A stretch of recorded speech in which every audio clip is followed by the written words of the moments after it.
Bien, buenas tardes, muchísimas gracias por acompañarnos. Continuamos con la mesa número 7 de este seminario. La mesa se titula El álbum personal de Soy Aurora Cáceres, nuevas aproximaciones teórico-críticas y metodológicas. La mesa está conformada por el profesor José Chaupis de la Universidad Nacional Mayor de San Marcos, Evelyn Huarcaya. Evelyn está por acá. Parece que no ha llegado todavía, ya llegará y se sumará al panel. También Javier Vera y Mónica Aracaki, que son profesores de la Pontificia Universidad Católica del Perú. Comenzamos entonces con la presentación del profesor Chaupis, como ya señalaba, de la Universidad Nacional Mayor de San Marcos, y su investigación o su ponencia se titula Proyecto Político de Amistad y Experiencia Emocional Comunicativa, una lectura afectiva del libro álbum de Soy Aurora Cáceres. Adelante. Gracias, muy gentiles. Un ratito, ¿falta la presentación? ¿Sí? Ahí está. Perfecto. Entonces, en primer lugar, permítame felicitar, creo que todos hacemos eso, yo lo digo de manera muy afectuosa, en serio, a este Seminario Internacional Feminismo Peruano y sobre Aurora Cáceres. Bueno, en esta mesa lo interesante es que vamos a trabajar la misma fuente, 3 académicos diferentes, con una mirada totalmente distinta. Entonces, cuando se convocó a este seminario internacional, yo no soy especialista en Soy Aurora Cáceres, pero sí desarrollo una línea de investigación los últimos años, que son los estudios emocionales. Entonces, cuando comencé a descubrir a Soy Aurora Cáceres, encontré una fuente que me encantó, la verdad me apasionó por la forma de la estructura, cómo estaba organizado, que era el libro álbum. Y sobre esa base dije, qué interesante puedo aportar como académico que estudia los estudios emocionales. Y por eso sale esta presentación titulada Proyecto Político de Amistad y Experiencia Emocional Comunicativa, una lectura afectiva del libro álbum de Soy Aurora Cáceres. Hay trabajos interesantes como el de Vanessa Misery, que es un texto muy potente que estudia el libro álbum. Así que también mi cuestión era, ¿y qué nuevo voy a decir que no haya dicho, por ejemplo, Vanessa Misery? Y encontré justamente la herramienta emocional. Así que un poco voy a presentar en primer lugar la secuencia, espero que se pueda ver aquí. ¿Sí? Un segundito. Ahí está, perfecto. A ver, entonces estos son los objetivos, ¿ya? Pienso estudiar el libro álbum desde el enfoque de la experiencia emocional comunicativa, destacando su presentación como escritora moderna, conformando redes de amicalidad. Ya yo he hablado de la importancia que tienen las redes intelectuales, ¿no? Pero yo quise agregar un punto más, la lectura emocional. Entonces, ¿qué es lo que he hecho yo? Este es un texto voluminoso, tiene como 350 páginas. No es un texto corto, pero lleno de información fascinante. Entonces, lo que he hecho yo es ir segmentando información que me parecía valiosa y darle una lectura emocional. Por ejemplo, si uno observa desde el comienzo de la presentación del álbum, aparece esta estampilla o litografía de Carlos Febri, que él es bastante reconocido. Y el hecho de colocarlo, y aquí viene un poco mi inquietud, giraba en torno a la imagen que ella quiere construir como escritora. Pero la imagen quiero yo interpretarla desde el plano emocional. Entonces, por un lado aparece este punto, y lo que me llamó a mí realmente interesantísimo es la forma como firma o las diversas formas de firma que aparece a lo largo y ancho de todo el libro álbum. Esto es lo que yo le denomino grafología emocional. ¿Por qué? Si ustedes se dan cuenta, por ejemplo, hay una especie de bordado. Es un bordado que hace justamente Soy Aurora Cáceres. Y la forma es cómo borda las letras. Sin ser un especialista en grafología, yo aquí había tomado algunas notas al respecto. Por ejemplo, en la caligrafía, si no hay inclinación, expresa lógica y racionalidad. Es decir, la imagen que quiere construirse de ella como escritora hacia afuera es una imagen que linda con el prestigio intelectual que ella tiene, la racionalidad. Por ejemplo, si hay una inclinación a la derecha, como se puede ver en las demás imágenes, la segunda, la tercera y la cuarta, esto implica que ella es una persona imbuida en la búsqueda de nuevas experiencias. Entonces, como uno puede ver, estos elementos de grafología desde el punto de vista emocional son muy potentes. O por ejemplo, fíjense ustedes en la tercera imagen, en la cual se ve a 2 niños comunicándose. Hablamos mucho de redes intelectuales, de formas de comunicación. Esta es una forma muy potente de presentar a un público, si bien el álbum no está hecho para la esfera pública, ¿ya? Pero tiene una connotación netamente pública. Eso sí me llama mucho la atención de manera particular. Otro elemento que me parece muy potente en el libro álbum son las fotografías. ¿Ya? Yo he contado a lo largo y ancho de todo el libro álbum más de 20 fotografías. Hay algunas que se repiten. Yo he colocado aquí las que no se repiten. Lo más interesante cuando se toma imágenes, y esto tiene que ver con la potencia de la imagen emocional, es que las fotos no miran directamente a la persona, excepto una. Entonces, también, sin ser especialista en performatividad fotográfica, hay algo bien interesante. Cuando se mira la cámara y cuando no se mira la cámara, ¿correcto? Cuando no se mira la cámara, ya no se dialoga con el personaje, sino se dialoga entre los espectadores. Los que ven la foto se preguntan, ¿y qué estará pensando? ¿Por qué se tomó la foto de esa manera sobre Aurora Cáceres? Cosa muy distinta cuando ella mira la cámara, cuando aquí sí se dialoga con el personaje y los espectadores que ven la foto. Eso me parece algo muy potente, ¿no? Entonces, como ustedes pueden ver, aparecen distintas fotos. Algo que ha hecho muy bien Joel, colega sanmarquino, que lo conozco muchísimo, ¿no?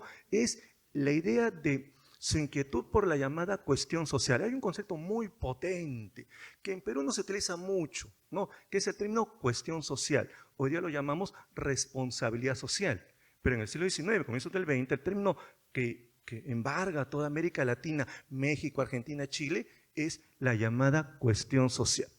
Pero también me llamó la atención, por ejemplo, la foto de Moral. Abajo se puede ver, no es cualquier fotógrafo. El hecho de ser fotografiado por el estudio de Manuel Moral te da un espacio muy potente donde se pueden ver esas otras redes que no siempre son entre intelectuales, también son redes culturales. Eso me parece realmente fascinante. Si ustedes ven, tampoco mira la cámara. Es una imagen realmente, el manejo del color, los claroscuros, son impresionantes. Eso son otro elemento emocional que requiere pues una mayor reflexividad. Pero también es importante destacar los retratos.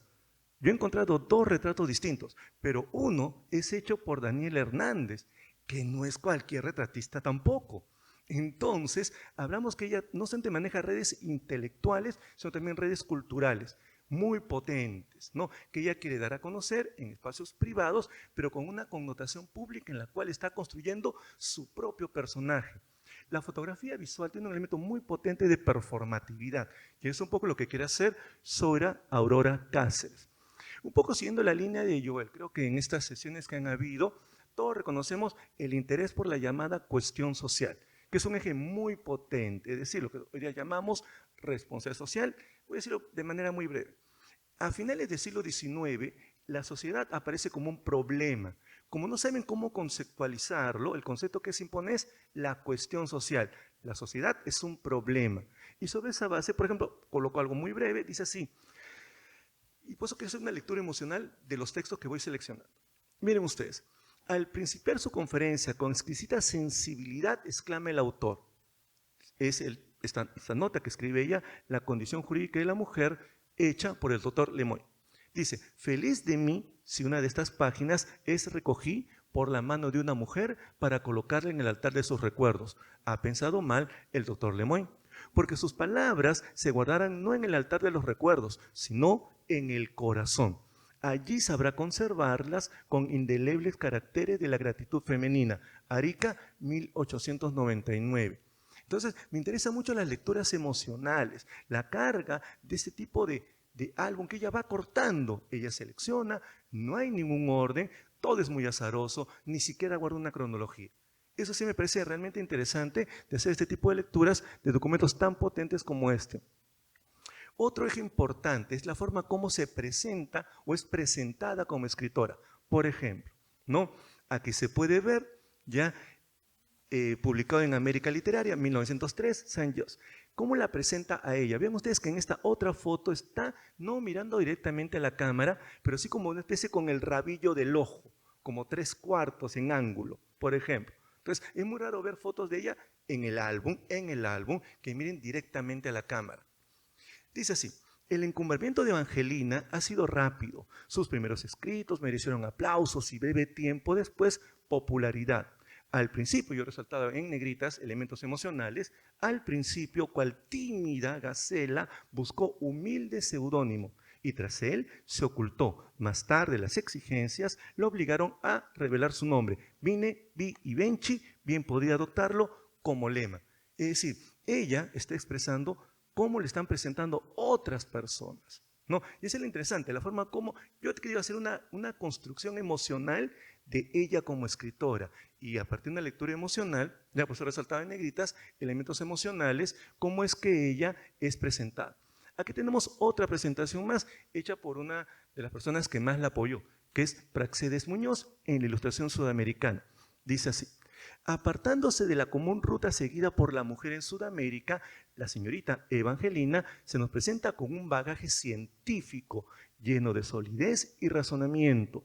Su palabra reposada y tranquila se desliza suave y cadenciosa, traduciendo el pensamiento filosófico de la autora, exteriorizando su indiscutible vocación por la ciencia social, la filosofía y la historia, a las cuales consagra su sólido talento. La forma como ella quiere que la presenten es bajo la imagen de una mujer intelectual, que no predominan en ese tiempo y tampoco son ampliamente reconocidas. Pero es importante la forma como arma una red intelectual de presentación. Ahora, también me interesa a mí ella cómo se presenta. Una cosa desde el plano emocional es cómo es presentada. Otra cosa es cómo ella se presenta y cómo quiere que la vean. No siempre quiere que la vean como intelectual, sino como una mujer sensible. Vean ustedes esta parte que he extraído de Memento, revista boliviana, literatura y arte. Y lo que me interesa mucho es la forma como firma. Pone Eva Evangelina peruana. ¿Qué cosa dice ella al respecto? ¿Por qué el universo se me ofrece siempre melancólico, como mi espíritu?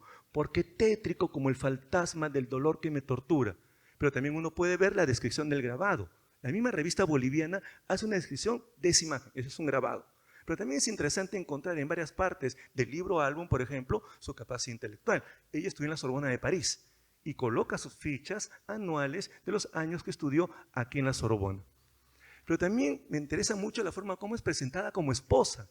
Es todo un constructo apasionante la forma como es recreada sobre Aurora Cáceres, por ejemplo. Aquí he colocado la forma como es rebotado ya su casamiento con Gómez Carrillo. Ven ustedes que hay una fotografía con vestido de novia, que tampoco ve directamente a la cámara. Eso es algo bien particular en las fotografías del libro álbum de Aurora Cáceres. Dice así: ¿cómo fue que Gómez Carrillo, el hábil cronista, el bohemio parisiense, quedó preso en las suaves redes de la hermosa Evangelina? Fue un encuentro ideal, inesperado, como se conocieron los dos, en una romería sentimental, resalto las cuestiones sentimentales, de arte, en que los dos admiraron poseídos de la misma exquisita sensación, la obra maravillosa del género de los hombres. Y vean ustedes lo que está al centro, es una nota titulada Una boda literaria. O por ejemplo, la forma como en la siguiente imagen, en notas sociales, hablan de un matrimonio entre intelectuales. Esa es la forma como ella quiere ser reconstruida su imagen, ¿no? Una mujer, yo he hecho una lectura básicamente emocional, que linda entre lo intelectual de la academia con lo personal. Las cartas de amistad. Una carta no está hecha para ser, digamos, publicada o para ser conocida exteriormente. Tiene un fuerte sentido de intimidad, es un gran documento emocional. Y sobre esa base entonces, aquí tengo una que me encantó, Alfredo Palacios, este diputado socialista. Vean ustedes que incluso le envío una foto con dedicatoria para mi amiguita. Ese término diminutivo es apasionante, es muy sentimental, es muy coloquial, es muy íntimo. Vean lo que dice al respecto. La hermosa carta me ha impresionado hondamente. Usted todavía se acuerda de un viejo amigo. Eso me llena de placer, pero usted sufre y eso me apena. Por cierto, más de lo que usted se imagina. Una mujer joven, bella y buena como usted debe ser feliz. Entonces ven ustedes la forma como ella va construyendo su propia imagen, incluso colocando cartas íntimas para que esos sectores dentro del espacio privado puedan conocerla un poco mejor, como intelectual, pero con amplia sensibilidad emocional. Las tarjetas de amistad. También es interesante, por ejemplo, esta me llamó mucho la atención, que es con la que cierra el libro álbum. La última que coloca en el libro álbum es esta con Tortola Valencia, que es una bailarina bastante reconocida. Y es una tarjeta de Navidad. Y ella la coloca justamente en el libro álbum. Una de las cosas que nosotros más sentimos, la amistad y la solidaridad con la familia o con los amigos, son las fiestas navideñas. Ahí donde uno reconoce la importancia que tienen los círculos de amistad. O por ejemplo, me adelanté mucho, ahorita yo voy acabando, denme un segundito nada más. Okay. Se ha hablado mucho también de redes intelectuales. Aquí, por ejemplo, he colocado una de Mariano José Madueño, Ya, aquí se pueden ver las revistas y cómo ella va construyendo redes intelectuales con las revistas. Por ejemplo, dice: gran placer ha sido para mí el saber que la empresa El Mundo Latino, el que está a la derecha, yo lo he extraído de ese documento que está a la derecha, y sus ideales de paz y de unión son del agrado de usted. Nunca tuvo mi periódico mejor admiradora y propagandista más hermosa y diestra. O por ejemplo, ¿no?, la defensa desde las propias redes intelectuales. Uno de los documentos más potentes que se puede ver el involucramiento de la cuestión social que tiene justamente Soy Aurora Cáceres es este documento en defensa de ella. Dice así: justicia. He ahí la única palabra, el único grito de indignación que brota de los labios al colocar como título de estas líneas el nombre de la escritora peruana, señorita Zoila Aurora Cáceres. Y no obstante, ahí está la prueba evidente, ahí está desterrada esa encantadora señorita, esa joven y vigorosa escritora. Las redes intelectuales no solamente sirven para crear amicalidad, sirven para también defender un proyecto político interior, que es un poco lo que yo ya quería presentar desde una acción comunicativa emocional. Y por último, con eso termino ya, la cotidianidad. Uno puede observar, por ejemplo, en su libro Álbum, menú de los restaurantes europeos que ya iba, gala de gran kermés o, por ejemplo, ópera. Entonces, ella también quiere dar ese sentido de ser una mujer ilustrada, pero una mujer también que cuestiona el modernismo. No he colocado porque ya no me da tiempo para más, pero es importante también ver, por ejemplo, distintas esferas como esta, donde se ve un banquete en su honor.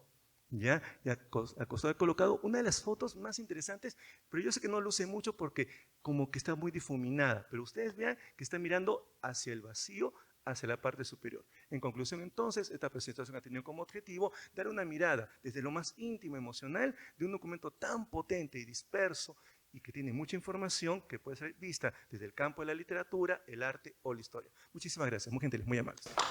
Muchas gracias, Jesús. Bien, continuamos ahora con la ponencia, el álbum de Soy Aurora Cáceres desde las Humanidades Digitales, nuevas propuestas metodológicas. La presentan Javier Vera y Mónica Aracaki. El profesor Vera está en camino, así que comenzamos con Mónica y le pedimos al personal de apoyo acá. Bien, gracias, que nos ponga la presentación. Ambos profesores son docentes de la Pontificia Universidad Católica del Perú. Gracias, Mónica. Adelante. Buenas tardes. Muchas gracias a las organizadoras de este evento por el espacio que nos permiten para compartir esta experiencia desde las humanidades digitales respecto a un proyecto de investigación que venimos desarrollando desde el año pasado, ¿no? Si bien es cierto, estamos aquí con Javier Vera, que está por venir, ¿no?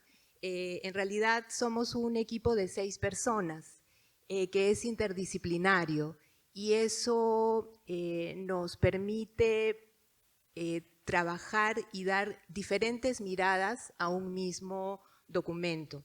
Está también la profesora Ainaí Morales, que es de literatura, Mariana Reyes, que es de historia, Dina Cornejo, que es de arqueología, y también la profesora Sofía Pachas, de la Universidad de San Marcos, ¿no?, como historiadora del arte. Entonces tenemos un rico bagaje donde nuestras habilidades están complementándose para aportar cada una desde su propia disciplina el estudio de este álbum. Y me da mucho gusto compartir esta mesa con el profesor Chaupis, porque nos ha tocado estudiar detenidamente el mismo documento. Así que cada uno ha tenido, cada presentación tiene una mirada distinta, pero creo que vamos a poder encontrar puntos en común sobre un mismo documento. Gracias. Hay un control. Perdón. Sí. Entonces, el proyecto está ya en ejecución, ha recibido fondos del Vicerrectorado de Investigación de la Universidad Católica. Nuestra intención ha sido, a partir del estudio del álbum de Soy Aurora Cáceres como un artefacto cultural, tratar de repensar y resignificar metodológicamente a ella misma y a su trayectoria intelectual, pero con ayuda de la tecnología, con métodos computacionales, ¿no? Entre ellos el de la inteligencia artificial, y también en este marco de esta cultura que nos proporciona la ciencia abierta. ¿Sí? Entonces, quería contarles que el álbum es, bueno, que es uno de los 2 álbumes de Soy la Aurora Cáceres, se encuentra en el sistema de bibliotecas de nuestra universidad, específicamente en sus colecciones especiales. Está resguardado digamos, en un ambiente especial y pertenece a la colección de su padre, de Avelino Cáceres. Es un documento que consta de 96 hojas y nos ha tocado revisar uno por uno cada uno de los diferentes ítems que lo conforman, ¿sí? El proyecto empezó con la idea de conocer más a fondo el álbum, porque tradicionalmente los álbumes han sido considerados como libros, y cuando son catalogados por las bibliotecas o los archivos, se considera el conjunto de todos los documentos, ¿no? Tenemos digamos, las características generales, los materiales, el tamaño, la cantidad de hojas, quién ha sido el creador o la creadora, pero rara vez hemos encontrado proyectos en donde se ha catalogado de manera individual los documentos que conforman un álbum. Entonces, el primer paso fue este análisis desde un punto de vista documental de cada uno de estos ítems. Así que como resultado de este primer análisis, encontramos que había 277 ítems, entre cartas, fotografías, tarjetas postales, notas, recortes de periódico, como nos ha mostrado el profesor Chaupi. Y sistematizamos cada uno de esos ítems y lo plasmamos en un conjunto de datos, en lo que llamamos un dataset. Pueden ver en la parte izquierda de la pantalla una captura de la hoja de cálculo, donde de manera tabulada colocamos las características de cada uno de estos 277 ítems. Entonces, a mí me tocó, junto con, a partir del trabajo previo que habían hecho Mariana Reyes y Dina Cornejo, normalizar y, digamos, usar una serie de estándares internacionales para hacer que los datos que estén allí contenidos puedan ser también utilizados y reutilizados por otros investigadores. Entonces, tuvimos desde el inicio mucho cuidado en basarnos en convenciones, en estándares internacionales, para que los datos tengan una forma de presentación que sea fácilmente comprensible para la comunidad, ¿no? Y no quisiera entrar en detalles técnicos, pero básicamente nos basamos en este estándar que se llama Dublin Core, que es un espacio de nombres con una serie de alternativas de metadatos para describir un documento, ¿no? Pero además, considerando que queríamos también compartir y hacer más accesible, tuvimos cuidado en utilizar un vocabulario controlado, y para eso nos basamos en el Tesauro de Arte y Arquitectura del Instituto de Investigación Getty. Y adicionalmente quisimos también como irnos para prepararnos sobre las posibilidades futuras de enlazarnos con bases de datos mundiales. Incluimos también la referencia a una entidad en Wikidata. Entonces, sí existía digamos, la referencia en Wikidata de un lugar, como puede ser una ciudad, o si existía la referencia a un personaje histórico, también lo incluimos dentro del dataset. ¿Sí? Para mostrar un ejemplo, esta es una carta de Ellen Lange a Zoila Aurora Cáceres, ¿no?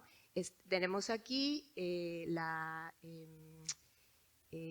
carta y además en la derecha están los metadatos, ¿no? Pueden darse cuenta que le asignamos un título, también indicamos quién era la creadora del documento, Ellen Lange, y para uniformizar, para normalizar su presentación, colocamos también allí los años de su nacimiento y muerte.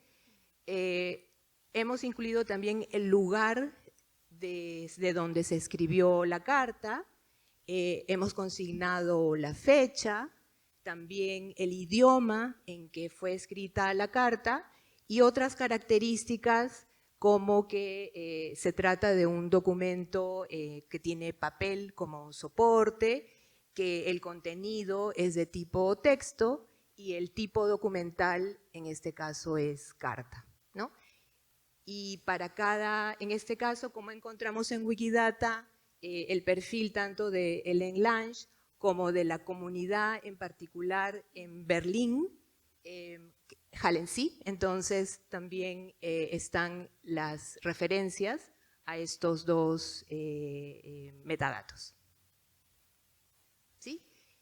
Una vez culminado el dataset, lo pusimos a disposición de la comunidad en nuestro portal de datos abiertos, ¿no? Si ustedes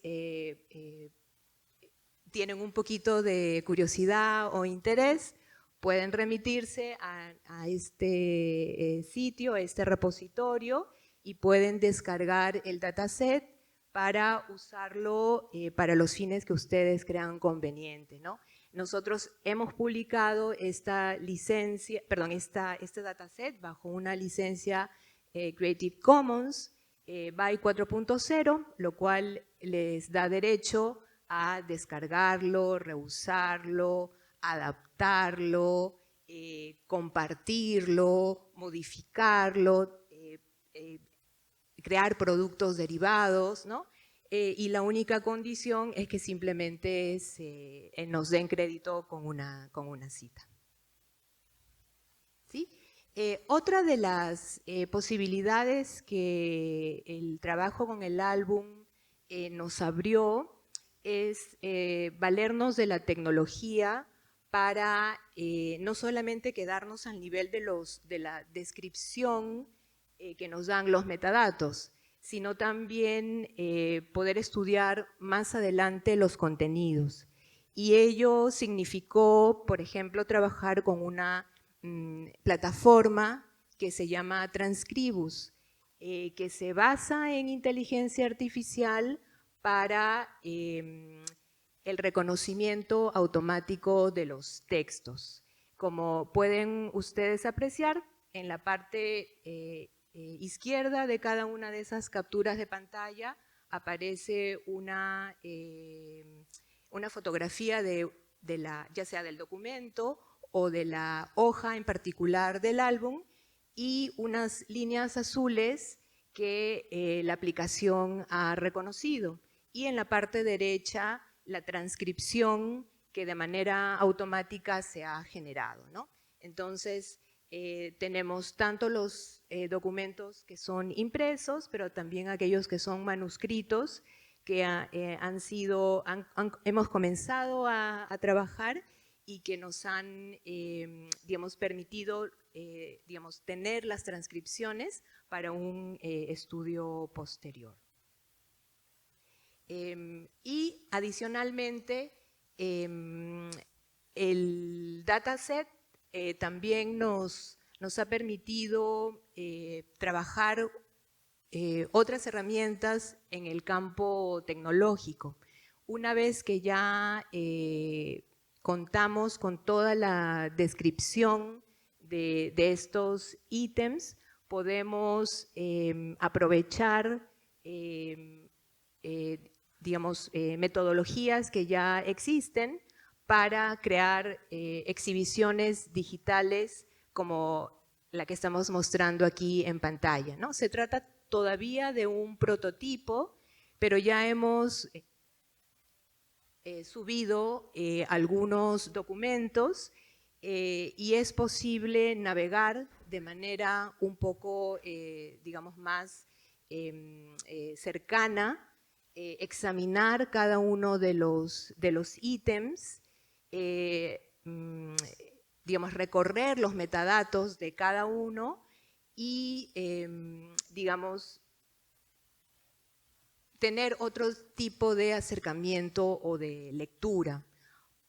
Otra de las posibilidades de esta plataforma es la creación de líneas de tiempo, ¿no?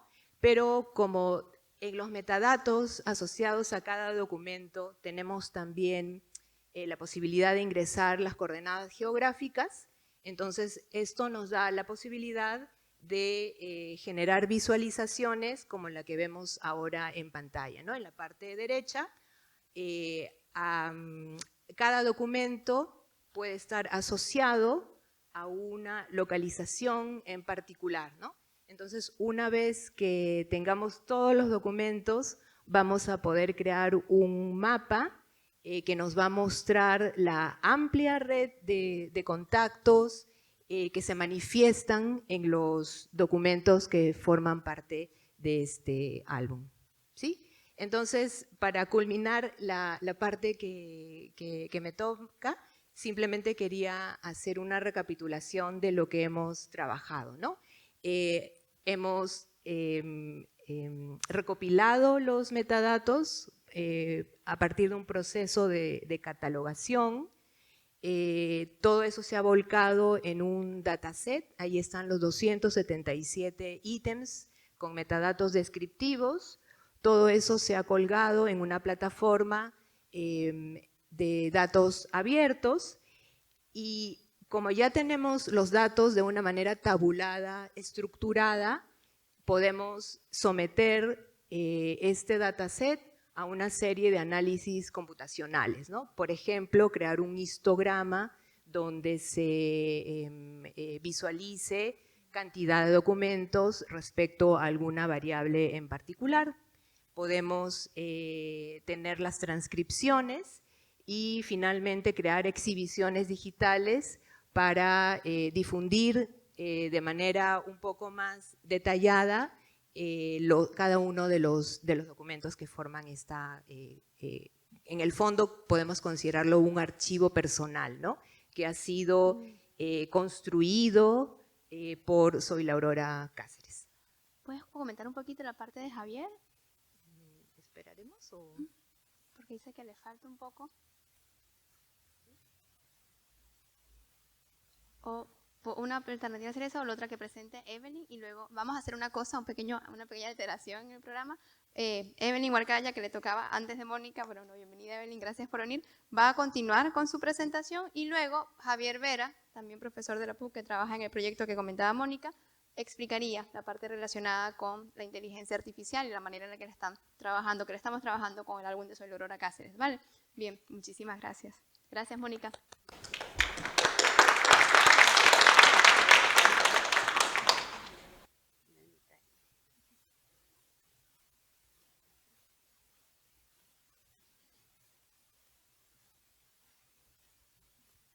Bien, buenas noches. Buenas noches, no, buenas tardes todavía. Bien, vamos a poner el temporalizador para no pasarme. Ya está. Bien, el nombre de esta ponencia se titula Explorando vínculos, el álbum personal de Zoila Aurora Cáceres y la construcción de redes literarias. Bien, este es el índice, lo que vamos a ver hoy. Primero me voy a concentrar en quiénes son los personajes que están presentes en la evolución histórica conceptual de la teoría de las redes sociales, ¿no? Es una teoría. Luego les voy a presentar el estado de la cuestión, lo que he podido revisar, las investigaciones que se han realizado en torno a la teoría de redes sociales o el análisis de las redes literarias. Continúo con las categorías que voy a emplear, cómo es que he trabajado, el marco metodológico y los principales hallazgos. Un primer acercamiento, ¿no? Porque este trabajo todavía está en proceso, pero vamos a compartir lo que hasta este momento se ha logrado identificar. Y las conclusiones, así como limitaciones. Todo estudio hecho por el hombre, por la mujer, pues tiene limitaciones. Bien, primero la evolución conceptual, histórico-conceptual.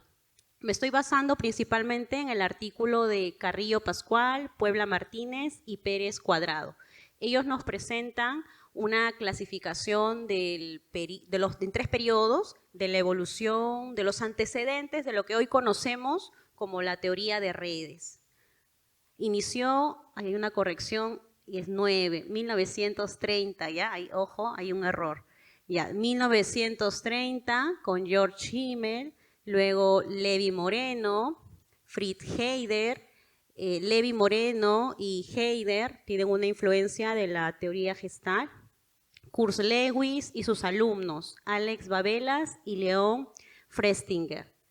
En 1940 también interviene antropólogo Warner y el psicólogo Eltor Mayo, pertenecientes a la Universidad de Harvard. También participan en 1940 los miembros de la Escuela de Manchester, la antropóloga y socióloga Elizabeth Bott, el sociólogo y antropólogo Klein Mitchell y John Barnes. Y por último, en 1960 ya se consolida con Harrison Collier. Bien, el estado de la cuestión, lo que he estado observando, analizando. Bueno, yo soy literata de profesión, entonces cuando me he encontrado con estudios de las redes literarias en diversos artículos, me he encontrado con documentación como los textos de Pura Fernández, Maíz Fernández, Pelufo, Navarrete y Lozano. He identificado que el análisis de las redes literarias, por lo menos en estos documentos, es desde una mirada más hermenéutica e incluso consideran la categoría red desde un punto metafórico, ¿no? Más trabajos historiográficos, de documentación, análisis. Bien, otros estudios desde la teoría propiamente de las redes sociales lo encontramos en Adriana Rodríguez Alfonso. Ella analiza las redes literarias de los intelectuales en América Latina. Grangean también en el 2021 analiza las redes literarias en la obra de Hamlet, ¿no? Las relaciones entre los personajes de la obra de Hamlet. Y existen otros estudios que también analizan las redes sociales desde la teoría de las redes sociales, propiamente actores históricos, no necesariamente escritores, ¿no? Como Rosé. Bien, para comenzar hay que conocer 3 categorías clave en la teoría de las redes. La primera categoría, obviamente, la red. ¿Qué entendemos por red? Cito a Arnulfo, nos dice: una red social es un constructo que se usa en la investigación y su representación visual conlleva el objetivar a las entidades sociales, sus atributos y sus relaciones en un contexto determinado. Bien, observamos en la imagen inferior, es el gráfico de una red. Observamos unos círculos, esos círculos son los nodos, es decir, los actores en la red. Los actores pueden ser personas, individuos, como Soy la Aurora Cáceres, y también grupos o instituciones. Por ejemplo, los diarios en los que ella publica también es un nodo, ¿no? La relación, ¿qué es la correlación? La relación es la conexión diádica entre 2 nodos, entre 2 entidades, personas, y lo vamos a graficar con una arista. ¿Ven esa rayita? Significa que hay una relación entre el nodo A con el nodo B. Hasta ahí todo sencillo. Bien, ¿qué tipo de relaciones se pueden establecer? Se pueden establecer 2 tipos de relaciones. La relación dirigida, con las flechitas, ¿no? Por ejemplo, A es el origen y B es el destino. Hay una dirección. Por ejemplo, yo sigo a un personaje en Twitter, pero esa persona no me sigue, ¿no? Es una relación dirigida. Mientras que en las relaciones no dirigidas, la conexión entre los nodos es recíproca. Por ejemplo, una amistad. Yo soy amiga de Carlita y Carlita me considera a mí también su amiga, ¿no? Y una reciprocidad, relación no dirigida. Bien, ¿cuáles son las categorías que vamos a utilizar en este análisis? Centralidad. ¿Qué es la centralidad? Vamos a citar a Rosé. Rosé nos dice, centralidad se determina a partir de cálculos matemáticos. Existen 3 tipos de centralidad según Rosé. Primer tipo, la centralidad de grado. Es una medida utilizada en las redes sociales para evaluar la importancia o la influencia de un nodo, puede ser una persona, una institución, dentro de una red. ¿Y en qué nos basamos? En la cantidad de conexiones directas que tiene con otros nodos. Luego, la siguiente es la centralidad de grado de entrada. Quiere decir cuántos nodos quieren ser tu amigo, ¿no? O sea, tú eres el popular, ¿no? Podemos medir la popularidad o la influencia de un nodo en una red dirigida cuando contamos la cantidad de entradas, las entradas que tiene el nodo, ¿no? Todas las flechas se dirigen a ese nodo. Entonces decimos que este nodo tiene centralidad de grado de entrada, ¿no? Por la popularidad. Siguiente, la centralidad de grado de salida. Podemos medir en este caso la participación activa de un nodo. En este caso, del nodo parte las ganas, la intención de querer entablar conexión con otros. Es activo. A ese se le conoce como centralidad de grado de salida.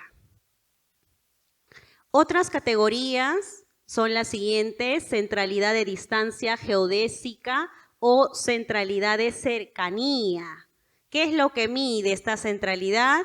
Lo accesible que es un nodo para otros. Para determinarlo, calcula la distancia entre ese nodo y todos los otros nodos. Cuando los caminos para llegar a este nodo son pocos, decimos que la distancia geodésica es débil debido a que no hay tantos intermediarios para llegar a este nodo. Por ende, la centralidad de distancia geodésica mide lo central o lo accesible que está un nodo en una red, en términos de la brevedad de las conexiones con los demás nodos. Un nodo con una alta centralidad de cercanía, obviamente, puede acceder rápidamente a todos los otros nodos. Y es importante para la difusión de información. Mientras más cerca se encuentre un nodo de otro nodo, pues menos grado de separación tendrá. Bien. Esto se relaciona con el concepto de mundo pequeño, ¿no? Por ejemplo, Grangean nos dice que Milgram demostró que existe una media de 6 grados de separación entre 2 personas al azar, lo que pone a prueba este concepto del mundo pequeño. Es decir, ahora, por ejemplo, mi persona, ¿no? Evelyn Huarcaya, y, no sé, el presidente de Estados Unidos. Según esta teoría, pues existen 6 grados de separación. 6 personas, o sea, tengo que pasar por 6 personas que conocen a la otra persona y llegamos al presidente, ¿no? Por decirlo así. Bien, la siguiente es la centralidad de intermediación. Mide cuál es el nodo que más ayuda a unir a otros nodos como intermediario. Otras categorías de la red social también son los clústeres, conjunto de nodos que tienen una conexión fuerte, la conectividad global de la red, la multiplicidad de la red según los tipos de relaciones que vayamos registrando en una red. Por ejemplo, una relación de amistad, una relación de colaboración profesional, entre otros. El marco metodológico, ¿cómo he trabajado? Bien, se parece un poco a justamente lo que acaban de presentar hace un momento. Lo primero es la búsqueda, obtención y rastreo de información. ¿Dónde? Pues justamente aquí volvemos a mencionar el dataset, ¿no?, de Soy la Aurora Cáceres, que también me ha servido mucho. Y también obviamente el álbum, ¿no? Entonces, ¿qué hacemos? Vamos a la fuente, revisamos, buscamos y elaboramos una lectura de esta información que aparece, ¿no?, tanto en el documento como en el dataset. Vamos estableciendo un registro en Excel, tanto de los nodos, es decir, las entidades que aparecen, que se mencionan, ¿no? Un primer Excel donde colocamos el ID, el identificador y los nombres de los nodos que aparecen. Luego, en otro Excel, bueno, a cada nodo le hemos colocado un identificador. En el otro Excel vamos a colocar la relación, ¿no?, entre el nodo 1 con el nodo 2. Colocamos el código 215.1. El tipo de relación, ¿no?, en este caso era Clorinda Mato y el recreo. La relación, pues directora, ¿no? Y la fuente, ¿de dónde lo he extraído?, ¿no? Del recreo, por ejemplo, ¿no? Ese es el primer paso, la búsqueda, obtención y rastreo de información. Lo registramos en el Excel. Yo soy amante de Word, pero ahora me he vuelto también fanática del Excel. Ya, entonces, terminamos este primer paso. Pasamos al segundo paso. Vamos a limpiar ese Excel. Vamos a homogeneizar la estructura de las tablas para su uso posterior en Gepi.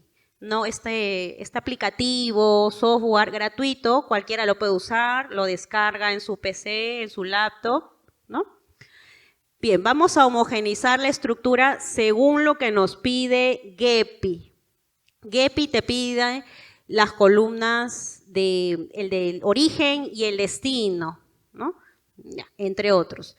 También evitemos que haya repeticiones, por ahí los espacios, los nombres de las personas. Tercer paso, vamos a convertir este Excel en un documento CSV. Sencillo, le damos clic, guardar como CSV y ya está, ¿no? O sea, no hay algo complejo aquí. El siguiente paso es subirlo a Gepi. Y Gepi va a realizar el análisis de la información. Con estos datos nos va a ayudar a visualizar las relaciones en un mapa gráfico, ¿no? Esto más o menos. Ahí está, ya hemos subido los datos a Gepi, ahí está su propio laboratorio de datos en Gepi y nos va a ayudar a poder observar las comunidades, las relaciones, quién tiene más centralidad. Bien. Por último, el último paso, obviamente, el análisis y la interpretación del mapa gráfico y las redes resultantes. Bien, continuamos. Se acabó la pila, creo.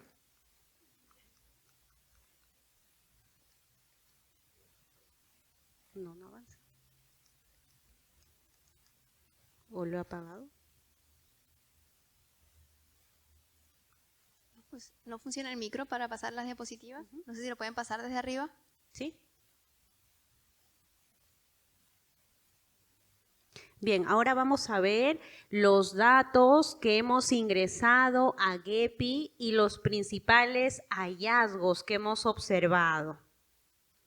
Primero, es importante, curioso creo yo, realizar un análisis literario con datos cuantitativos, ¿no? Usualmente nosotros en literatura pues realizamos interpretación de distintos documentos literarios, ensayos, novelas, ¿no? Y utilizar software para analizar las redes literarias puede parecer en un inicio como algo ajeno, ¿no?, al área, pero interesante, promover los estudios interdisciplinarios, ¿no?, distintas áreas. Bien, continúo, ahí está, listo. Sí. Siguiente Creo que lo diapositiva, pueden por pasar desde favor. arriba. ¿Pueden pasar desde arriba, por favor? ¿Ya lo estoy pasando? Ah, ya. Bien.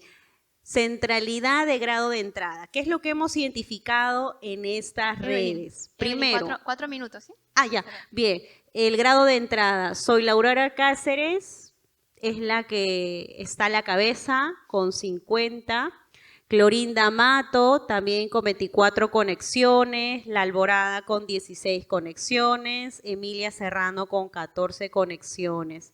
Si consideramos la centralidad de grado y además los aspectos cualitativos con el peso, Clorinda Mato es la que está encabezando con un 62 de conexiones, Soy la Aurora Cáceres 51 conexiones y aparece también Ricardo Palma con 37 conexiones.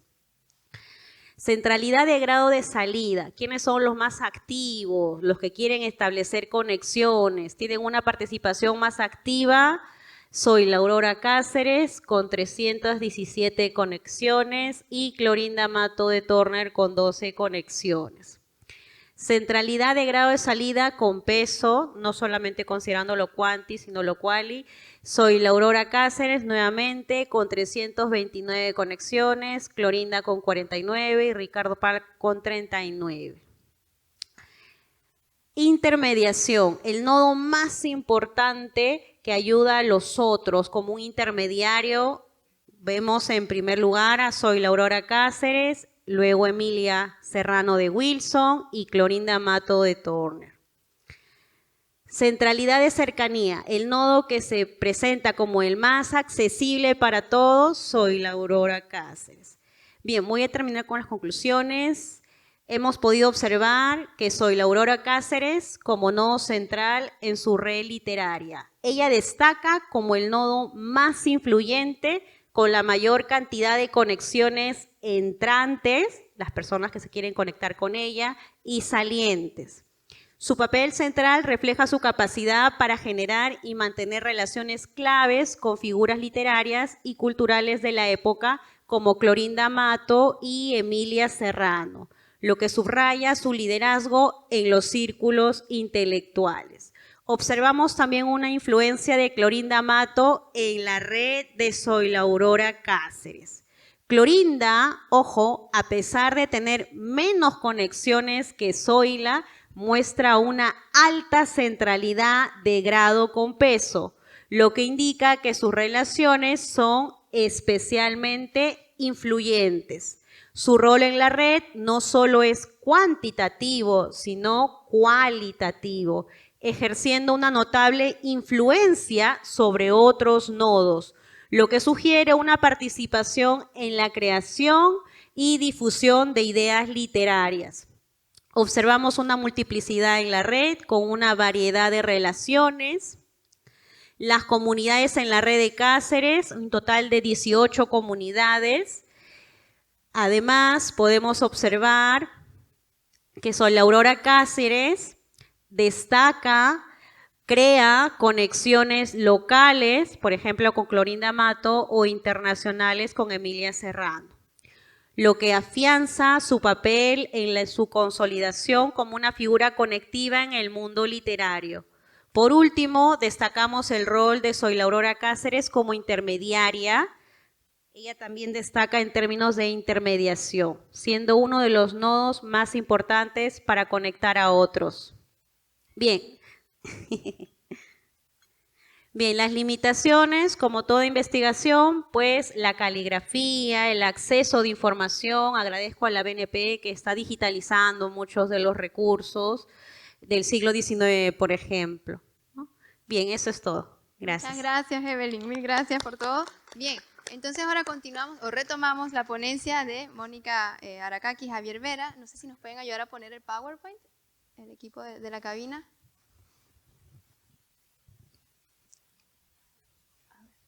Un ratito. Y gracias, Javier. Te hicimos correr un poco, pero volvió.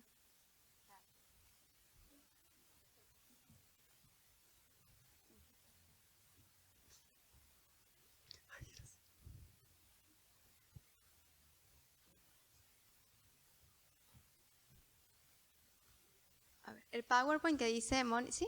Ok, gracias.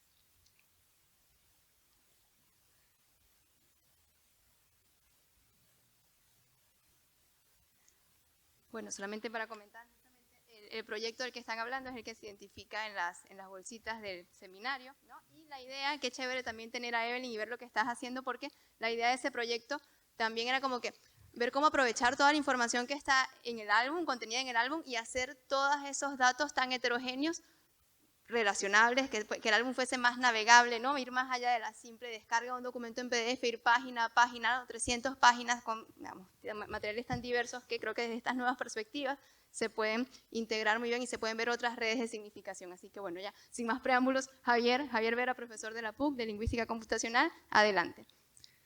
Muchas gracias por el espacio y por esperarme, así que les pido las disculpas del caso. Voy a ser bien breve. Quizás estas reflexiones van a integrar, bueno, todo lo que hemos trabajado en el equipo, de las cosas que contó Mónica, pero también la presentación anterior. Porque aquí es cómo vamos de datos, pensando los datos, no solamente lo que está en el libro físico o en la obra de Zoila, sino que en esa transformación que yo sé que les ha contado Mónica, cómo podemos a partir de eso hacer la inteligencia artificial. Entonces ahí surgen dos reflexiones importantes que quizás cruzan a cualquier trabajo que involucre una obra, digitalización, y qué hacemos con esa digitalización para usar técnicas que hoy en día están bien de moda. Entonces uno puede pensar tanto en aplicaciones de la inteligencia artificial con esa digitalización, como en reinterpretaciones de la propia inteligencia artificial.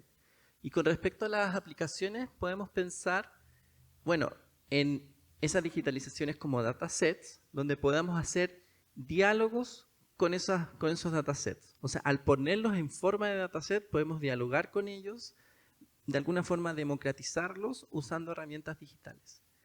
Y podemos hacer cosas como visualizar la información. Algo que pueden hacer muy bien los humanos, pero que muy mal los computadores. Entonces tenemos que esforzarnos en sacar patrones que están en los datos y ver cómo lo hacemos. Entonces, en términos generales, podemos pensar la inteligencia artificial, y es lo que hemos pensado en el equipo, como una interfaz entre la información y las personas. O sea, está la información por un lado, los libros, las bibliotecas, después se pueden digitalizar y pueden formarse bases de datos, pero aún así siguen siendo inaccesibles para las personas, y la inteligencia artificial viene a ser una forma en que podemos interactuar con esa información. Y al hacer todo eso que mencionaba, estamos de alguna forma reinterpretando la inteligencia artificial, que como todos quizás sabemos, es algo muy hegemónico en sí mismo. O sea, en general, cualquier cosa que nosotros ocupemos, por ejemplo el ChatGPT, está entrenado con datos hegemónicos por todos lados. Entonces, nosotros estamos de alguna forma dando vuelta a la inteligencia artificial al usar estos datos. Entonces estamos pensando desde un punto de vista ético, estamos eliminando sesgos de la inteligencia artificial, quizás no 100%, pero estamos en eso. Y una cosa importante es que estamos trabajando en inteligencia artificial desde las humanidades. No solo, y por cierto que esto es importante, no solo desde una perspectiva crítica, teórica, sino que también práctica.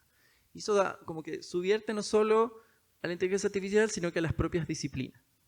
No solo somos de alguna forma consumidores de tecnología, sino que somos productores de tecnología.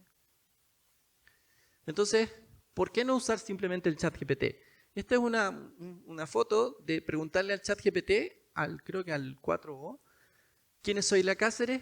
Y se genera un texto que tiene algunos errores significativos. Importantes, parece. Lo interesante es que, y esto es muy del ChatGPT, solo las personas especialistas se dan cuenta que esto tiene errores, ¿sí? Entonces, ¿cómo eliminar esos errores? ¿Cómo superar estos sesgos? ¿Cómo hacer que las personas que consuman, que usen, que manipulen esta información, puedan confiar en la información? Entonces, aquí hay un resumen de estos problemas del chat. Primero, los datos, que está entrenado con una enorme cantidad de información, pero información que quizás no tiene mucho que ver con Zoila. El chat va a inventar. Bueno, ahí no quiero ahondar mucho en eso. Lo otro es que el chat no es un buscador de información, sino que es un generador de información nueva, y en esa produce un montón de alucinaciones, o sea, inventa, simplemente. Inventa tanto en forma como en contenido. Y lo que nosotros hemos tratado de hacer en este proyecto es quizás valernos de que este tipo de chats generan un estilo o una forma que parece ser escrita por un humano, pero con un contenido preciso, basado en los datos que estamos generando en las bases de datos, y que también dé confianza de que no se están inventando cosas. Entonces, para ir un poco más rápido, cuando se piensa en las soluciones, se tiene que pensar en datos. Podemos hacer datos aún más estructurados, podemos hacer corpus de textos, que quiero ir directo al grano en los minutos que me quedan. Podemos pensar en representaciones de los datos, como la presentación anterior, por ejemplo, en grafos de conocimiento. Y les quería presentar rápidamente una pequeña solución que es un prototipo en el que estamos trabajando, que es una cosa que se llama RAG, que son, de alguna forma, lo siguiente. Un usuario introduce una pregunta, por ejemplo, ¿quién es Zoila Cáceres?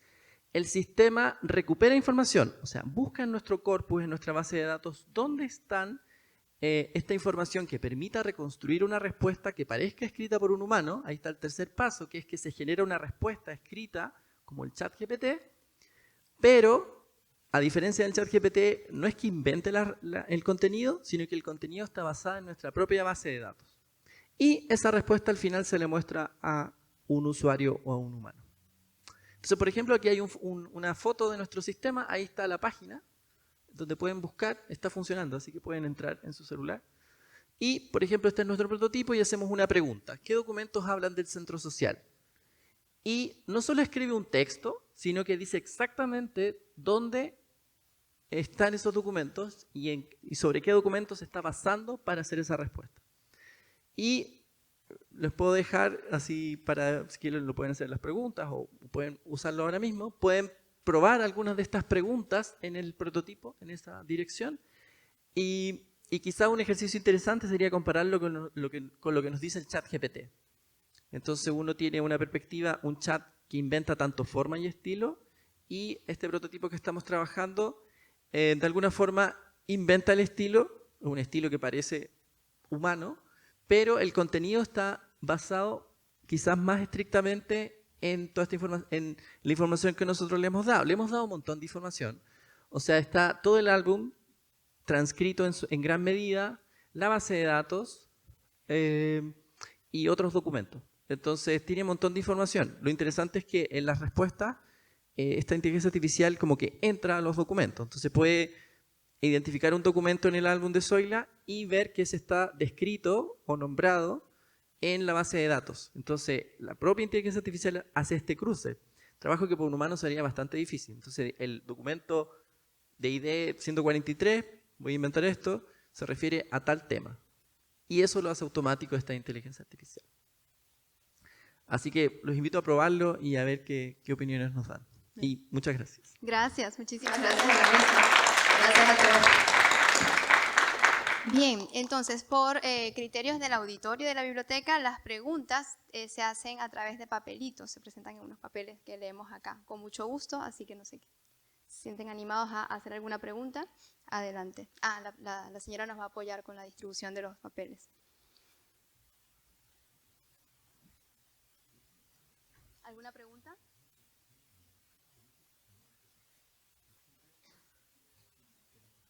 O no sé si entre los ponentes, tal vez, José, no sé si quieran comentar un poquito entre ustedes, un poco, ahora ya cerrar la mesa.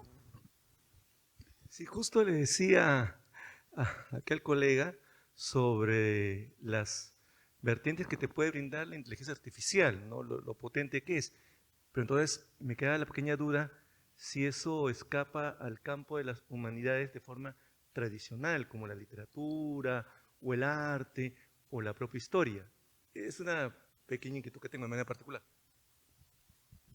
Yo creo que, o al menos dentro del proyecto que estamos trabajando, aquí está presente, bueno, está Sofía, está Inaí, está Mónica, hay otras 2 personas que no están acá, pero somos un equipo bien grande y siento que esto se puede dividir como en 3, como porque está toda la parte como el contexto, la obra de Zoila, ahí obviamente especialistas son Inaí y Sofía. Después viene toda la labor, todas las cosas que nos contó Mónica, como cómo transformamos esta información en datos, y después viene cómo esos datos se transforman en inteligencia artificial. Entonces yo creo que una respuesta es, si queremos hacerlo desde el punto de vista de las humanidades, tenemos que pensarlo así, como en un equipo, como interdisciplinario. Yo no lo veo como algo así como que viene la tecnología y resuelve el problema y se acabó la literatura, se acabó. No, sino que hay que pensarlo interdisciplinario, en que cada disciplina aporta.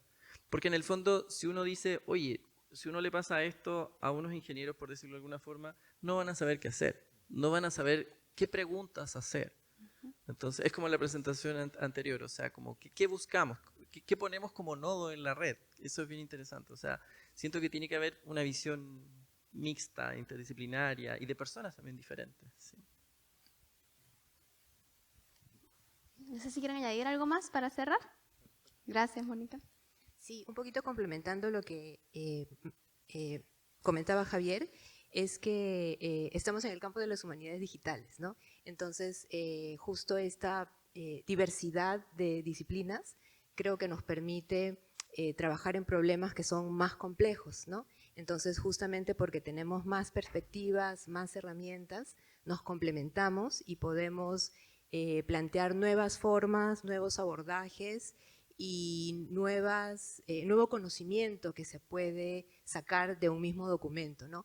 Pero igual nos necesitamos los unos a los otros, ¿no? Porque si bien es cierto, desde la tecnología podemos aportar con las herramientas, la interpretación es desde las humanidades, ¿no? Son los de literatura, los de historia, los de filosofía, con digamos, el marco conceptual y el conocimiento sobre el documento o el contenido que nos va a ayudar a nosotros desde la tecnología saber que lo que hemos sacado tiene o no sentido, ¿no? Y a partir de, digamos, de ese diálogo es que se pueden, digamos, crear nuevas, digamos, avanzar un poquito más y sacar, digamos, conclusiones diferentes si es que uno hubiera trabajado, digamos, de manera separada, ¿no? Bien, para culminar, efectivamente creo que es muy importante aprovechar los otros campos y qué es lo que nos puede brindar, ¿no? Por ejemplo, en la teoría de las redes tiene bastante influencia la psicología, la matemática, la sociología, ¿no? Y cómo podemos aplicarlo desde una mirada interdisciplinaria, una mirada que saque lo mejor para analizar nuestro objeto de estudio, ¿no? Sin perder la mirada de lo literario, ¿no? Lo que nos interesa a nosotros. Bien, eso es todo. Bien, muchísimas gracias a todas y todos. Gracias por esta mesa maravillosa y estimulante. Ahora tenemos un pequeño break hasta las 5 de la tarde y luego volvemos para la mesa número 8, titulada El archivo de Cáceres y sus textos, procesos y políticas editoriales, materialidad y conservación. Mil gracias.